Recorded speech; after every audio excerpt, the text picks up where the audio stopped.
Hello everyone, আসসালামু আলাইকুম। আমি মোশাররফ আদনান। আশা করি তোমরা সবাই ভালো আছো। আলহামদুলিল্লাহ আমি ভালো আছি।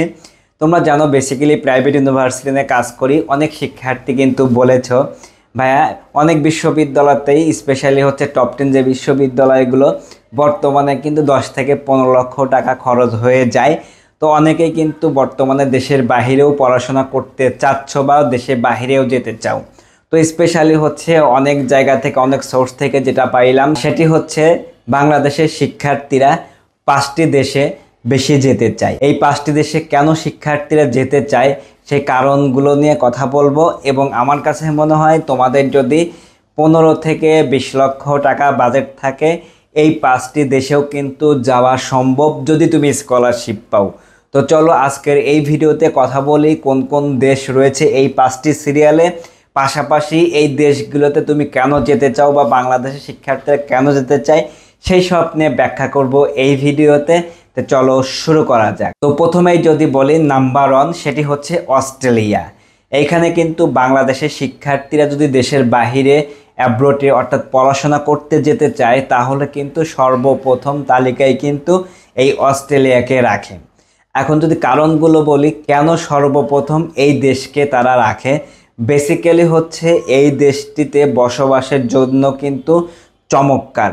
কেন নয়, সারা বিশ্বের সবচাইতে যদি বসবাসযোগ্য শহর ধরা হয় সেটি হচ্ছে এই অস্ট্রেলিয়াতে বেশ কয়েকটি শহর রয়েছে বসবাসের জন্য কিন্তু চমৎকার। 2 নাম্বার কারণ হচ্ছে এখানে ওয়ার্ল্ড র্যাঙ্কিংয়ে কিন্তু অনেকগুলো বিশ্ববিদ্যালয় জায়গা করে নিয়েছে।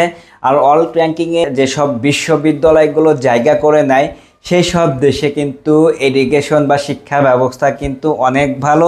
তো বেসিক্যালি ওয়ার্ল্ড র্যাঙ্কিংয়ে তারা কিন্তু ভালো জায়গা করে নিয়েছে।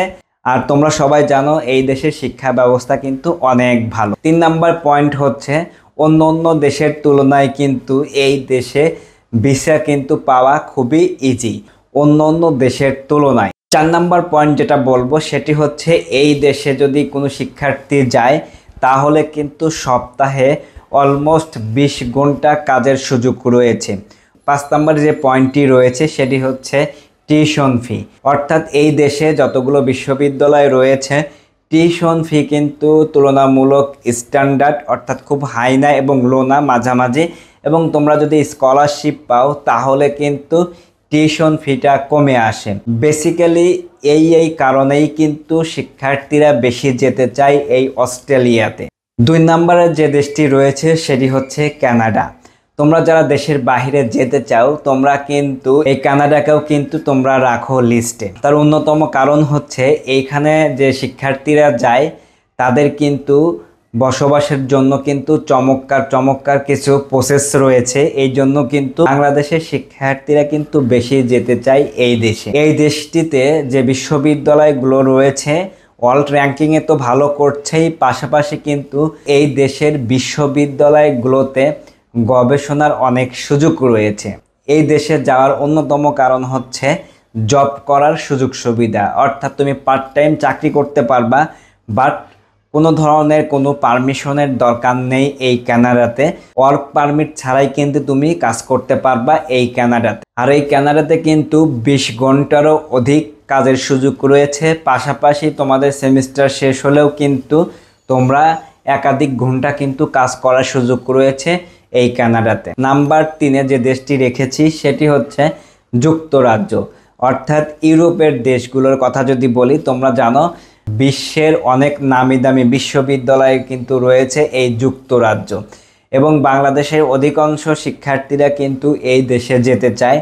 তার কিছু কারণগুলো তুলে ধরা হলো। অবাক করা কাণ্ড হচ্ছে ওয়ার্ল্ড র্যাঙ্কিংয়ে প্রায় 60 থেকে 70টি বিশ্ববিদ্যালয় কিন্তু রয়েছে এই যুক্তরাজ্য। তো বুঝতেই পেরেছ এই দেশে কিন্তু পড়াশোনার মান কিন্তু অনেক ভালো। সেমভাবে এই দেশ থেকে যদি তোমরা গ্র্যাজুয়েট কমপ্লিট করো তাহলে কিন্তু এখানে 2 বছর থাকার সুযোগ রয়েছে।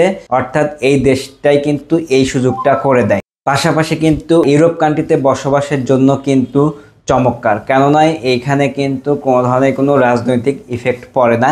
সেই জন্য কিন্তু শিক্ষার্থীরা এই যুক্তরাষ্ট্রতে যেতে চায়। 4 নম্বরে যে দেশটি রেখেছি সেটা হচ্ছে আয়ারল্যান্ড। এই দেশটি কিন্তু আসলে আমারও পার্সোনালি খুবই ভালো লাগে। এবং স্পেশালি হচ্ছে বসবাসের জন্য এবং পরিবেশের দিক থেকে কিন্তু এই দেশটি অনেক ভালো। এবং এই দেশের যে শিক্ষা ব্যবস্থা এটা কিন্তু খুবই ভালো, অর্থাৎ অল র্যাঙ্কে কিন্তু অনেক বিশ্ববিদ্যালয় জায়গা করে নিয়েছে এবং অনেক ভালো করছে ডে বাই ডে। পাশাপাশি কিন্তু কাজেরও সুযোগ রয়েছে। এখানে কিন্তু টিউশন ফি মিডিয়াম, অর্থাৎ খুব বেশিও না খুব কমও না। শিক্ষার্থীদের যদি মোটামুটি বাজেট থাকে তাহলে কিন্তু আয়ারল্যান্ডে যাওয়ার সুযোগ রয়েছে বাংলাদেশি শিক্ষার্থীদের জন্য। 5 নম্বরে যে দেশটি রেখেছি সবার পছন্দ, সেটা হচ্ছে যুক্তরাষ্ট্র, আমেরিকা, ইউএসএ। এখানে কিন্তু সেই ছোটোবেলা থেকেই আমরা শুনে আসছি এই দেশে এটা হয়, এই দেশে এটা হয়। ট্রু, এই দেশেও কিন্তু সকল ধরনের সুযোগ সুবিধা অনেক ভালো এবং এখানে কিন্তু অনেক শিক্ষার্থী কিন্তু যেতে চায় বাংলাদেশি। তো এখানে যাওয়ার কারণ হচ্ছে এখানে গবেষণা বেস পড়াশোনার সুযোগ রয়েছে, পাশাপাশি দেশের যে একটা ভ্যালু সেটাও রয়েছে। তা বসবাসের জন্য কিন্তু চমৎকার চমৎকার কিছু ফ্যাসিলিটিস রয়েছে এবং এই আমেরিকাতে কিন্তু বাংলাদেশি অনেক প্রবাসী রয়েছে এবং এইখানে যে বিশ্ববিদ্যালয়গুলো রয়েছে এটাও কিন্তু ওয়ার্ল্ড ক্লাস। এক কথায় বলতে গেলে আমেরিকাতে কাজের সুযোগ রয়েছে, বসবাসযোগ্য একটি শহর, পাশাপাশি কিন্তু আদার যে ফ্যাসিলিটিস একটি মানুষের জন্য সব কিছুই কিন্তু এই আমেরিকা অর্থাৎ যুক্তরাষ্ট্রে কিন্তু রয়েছে। পাশাপাশি কিন্তু F1 ও M1 ভিসা সহ নির্দিষ্ট কিছু শর্ত মেনে আন্তর্জাতিক শিক্ষার্থীদের সুযোগ রয়েছে এই যুক্তরাষ্ট্র অর্থাৎ আমেরিকাতে। তো যে 5টি দেশের কথা বললাম এই 5টি দেশ আমার কাছে মনে হয়েছে বাংলাদেশের শিক্ষার্থীদের কাছে সবচাইতে থেকে প্রথম লিস্টে থাকে। এবং সর্বশেষ যে কথা বলবো এই দেশগুলোতে যেতে আসলে কেমন খরচ হতে পারে সেই ব্যাপারে জাস্ট প্রাথমিক একটা ধারণা দেব। দেখো, বিশ্ববিদ্যালয়ে র্যাঙ্কিংয়ের উপর ডিপেন্ড করে কিন্তু স্কলারশিপ এবং দেশের বাইরে যেতে কী কী প্রসেসগুলো আছে সেটা নিয়ে কথা বলবো অন্য একটি ভিডিওতে। জাস্ট খরচের একটি আইডিয়া দিতে চাই। তোমরা যদি এই 5টি দেশে যেতে চাও মিনিমাম 10 লক্ষ থেকে 30 লক্ষ টাকাও কিন্তু খরচ হতে পারে বিভিন্ন বিশ্ববিদ্যালয় বা ক্যাটাগরি অনুযায়ী।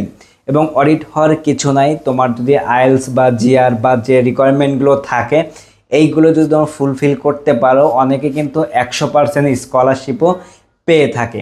অর্থাৎ পড়াশোনা থাকা খাওয়া সব কিছু কিন্তু ফ্রি, মাঝখান থেকে তুমি একটা আন্তর্জাতিক ডিগ্রি পাওয়ার সুযোগ রয়েছে। তো যাই হোক, অনেক ব্যাপার নিয়ে কথা বলার চেষ্টা করেছি। তোমাদের যদি কোনো ধরনের কোনো প্রশ্ন থাকে কমেন্টস বক্সে কমেন্ট করতে পারো এবং আদনান ব্লগ যে আদার সোশ্যাল মিডিয়াগুলো রয়েছে তোমরা কিন্তু সেইখানে SMS করতে পারো, আমি অ্যান্সার দেওয়ার চেষ্টা করব।